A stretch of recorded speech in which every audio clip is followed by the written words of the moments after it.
Dans une tente, dressée sur la pelouse de l'hôtel Safari Park, se tient depuis 5 jours la 3e phase des pourparlers de Nairobi, pilotée par la communauté de l'Afrique de l'Est, l'EAC. Chefs d'État de l'EAC, délégués congolais, représentants de la société civile et groupes armés sont réunis. Les travaux sont censés poser les bases politiques du PDDRCS, expliquer son fonctionnement et dialoguer pour élaborer des pistes de mise en œuvre. On appelle à la paix. Les groupes armés présents sont félicités pour leur patriotisme. Les absents menacés d'attaque par la force régionale s'ils refusent de déposer les armes. Pour certains acteurs armés, c'est la 5e fois en 4 ans que le gouvernement les invite au dialogue. Quel espoir que ces pourparlers soient différents.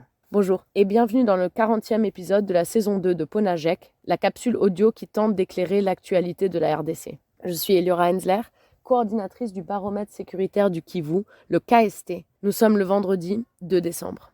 Lier le processus de paix à l'Est à des mécanismes politiques régionaux semble logique, étant donné la forte dimension régionale des conflits. D'un côté, nombreux groupes armés sur le territoire trouvent leurs origines, leurs antagonistes ou leur soutien dans les gouvernements voisins.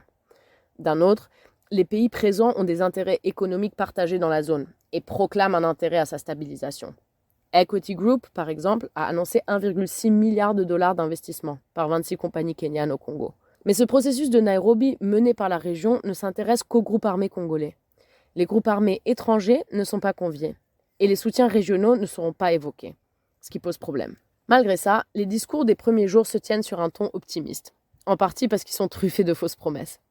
Uhuru Kenyatta suggère que les M23 se tiendraient au cessez-le-feu décrété à Luanda.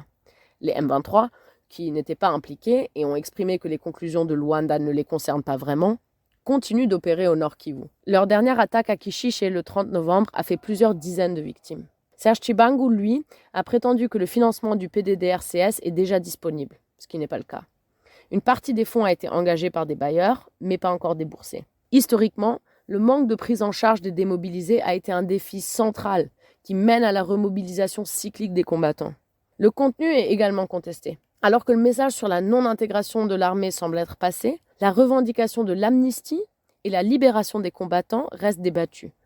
Hier, les groupes armés, chacun avec son cahier de charge, se sont levés en protestation contre les conditions présentées par le gouvernement, qui fustige de ne pas du tout les écouter. Enfin, la session sur l'exposition du PDDRCS a été suspendue. D'après le gouvernement, c'était pour cause d'une irrégularité technique et des soupçons d'infiltration. La distinction entre les groupes qui sont des bons patriotes engagés dans le processus et groupes terroristes ignore le lien étroit entre eux. Les représentants de l'UPLC à Nairobi expliquent que tant que les M23 sont présents, ils ne cesseront de les combattre. Idem pour le NDCR de Bouira et les activités FDLR. Les membres de la communauté Banyamulenge ont suspendu leur participation mi-processus, exigeant la cessation des attaques par des groupes Mai Mai et Red Tabara. En Ituri, tant que les Aïrois continuent à opérer, expliquent les Codeco URPDC, on ne saura pas garantir que certains éléments ne reprennent pas les armes pour défendre les leurs. Une déescalation sur le terrain semble essentielle avant de demander le dépôt des armes immédiat. Le volet politique de ce dialogue repose sur le concept d'une paix armée. On y sous-entend que la force de frappe militaire de la force régionale pourrait contraindre les groupes armés récalcitrants à déposer les armes. Plusieurs problèmes quant à la crédibilité de cette menace.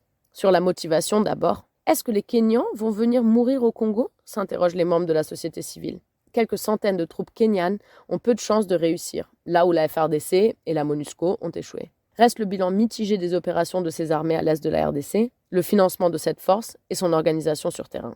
La promesse d'une vague stratégie militaire dans les zones où le dialogue échoue semble pas être la solution. D'autant plus que la coordination des deux volets reste à clarifier. Quel agenda lie les délibérations aux interventions militaires ? Le processus de Nairobi à celui de Luanda. Si le gouvernement réussit ni à gagner militairement, ni à convaincre les groupes armés qu'il est capable d'assurer la sécurité des populations, leurs revendications risquent de continuer à s'exprimer par la voie armée. En attendant d'avoir plus d'informations, rejoignez notre fil WhatsApp en envoyant GEC au +243 894 110 542 pour recevoir Ponajek chaque vendredi sur votre téléphone.